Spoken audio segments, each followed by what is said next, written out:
आपण दोघंही म्हणजे प्रेस आणि आम्ही सगळे खाली कर पाहणी करत आहोत। आपण पाहताय नुकसान हे भयानक झालेलं आहे, मोठ्या संख्येत झालेलं आहे आणि साधारणपणे आपण पाहतोय अजूनही शेतकरी बांधव हतबल आहे। सरकारकडून तशी अपेक्षा नाहीच आहे कोणाची, कारण गेल्या 2 वर्षात काही मदत झालेली नाहीये। तरी देखील आम्ही राजकीय मंडळी ह्या राजवटीला सांगत आहोत, तुम्ही जमिनीवर उतरा आणि शेतकऱ्यांची मदत करा, या बांधावर या, कुठेतरी तुम्ही दिसले पाहिजेत।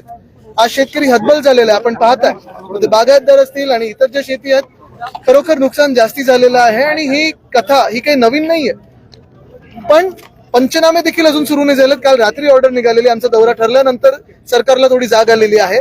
मी सरकारला हीच विनंती करीन की जरा जमिनीवर या आणि जी परिस्थिती ती पहा। सर, एकीकडे लाडकी बहीण सारख्या योजना राबवल्या जातात, मात्र प्रत्येक वेळेस कोणतेही सरकार असो शेतकऱ्यांचं मात्र मरण होतं। कोणतंही सरकार नाही, आमच्या सरकारच्या वेळी उद्धव साहेबांनी जो शब्द दिला होता कर्जमुक्तीचा तो पाळला। कोविडचा काळ चालू असताना देखील, अर्थचक्र बंद असताना देखील जेव्हा जेव्हा काही राज्यावर अशी आपत्ती असेल, मग गारपीट असेल, सततचा पाऊस असेल, आम्ही मदत केली होती। बघा, सर्वांना काही सगळीच काही लगेच मदत ही अपेक्षित नसते, पण काळजीपूर्वक कोणीतरी येऊन विचारावं, धीर द्यावं हे आहे। आणि जे सरकार असतं, मायबाप सरकार असतं, त्यांनी देखील आर्थिक मदत करणं हे गरजेचं आहे। मोबाईल दाखवत होते, त्यात काय अडचणी दिसल्या? बघा, आता पहिली गोष्ट म्हणजे लगेच जी मदत येणं गरजेची आहे ती झाली पाहिजे। अनेक ठिकाणी पंचनामे पण सुरू झाले नाहीत। हा दौरा जाहीर झाल्यानंतर काल रात्री सरकारने पंचनाम्याची ऑर्डर दिलेली आहे। पीक विमा कंपन्या आहेत, त्यांना सरकारने बोलून घ्यावं, त्वरित आदेश द्यावेत की ज्यांचे ज्यांचे विमा आहेत प्रलंबित ते तुम्ही जारी करा।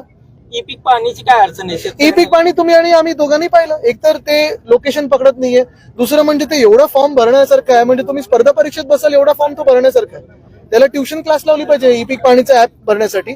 आणि तिसरी गोष्ट म्हणजे आपण पाहतो ते चक्र नुसतं फिरत राहत आहे आणि शेतकरी त्याच चक्रात अडकलेला आहे, पुढे काही त्याचं होत नाहीये। सर, दौऱ्यामध्ये तुम्ही आहात, विरोधी पक्ष नेते आहेत, मात्र जिल्ह्यातले कोणतेही वरिष्ठ अधिकारी इथं दिसत नाहीत। ठीक आहे, ते सरकारची ती भूमिका असेल, पण एक तहसीलदार आमच्या सोबत आहेत, काही अधिकारी आलेत, पण बघा आम्ही अधिकारी आहेत की नाहीत ह्याच्याशी आमचं काही देणं घेणं नाहीये।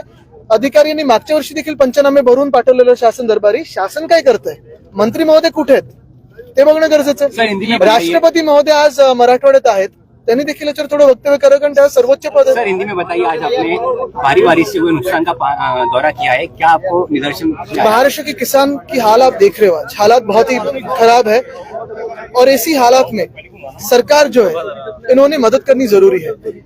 पिछले 2 दिनों में भारी बरसात हुई है, बरसात का तो मौसम है, लेकिन ये जो बरसात थी वो भारी थी और नुकसान काफी हो चुका है। और इसलिए हम यही विनती कर रहे हैं सरकार को, जो रेजिम है इनको, की इनको मदत जारी करे। साहेब, ई पीक पाहणीचं ते जे फॉर्म आहे त्याचं परीक्षण अगोदर मंत्र्यांना द्यायला हवं का? नाही, परीक्षा हे सगळं ठीक आहे, प्रशिक्षण शिबिर वगैरे घ्या, पण जे सरकारचं काम आहे लगेच मदत पोहोचवणं, धीर देणं, एक आधार देणं आणि दुसरं म्हणजे पंचनामे करणं, ते तरी कुठे दिसतंय?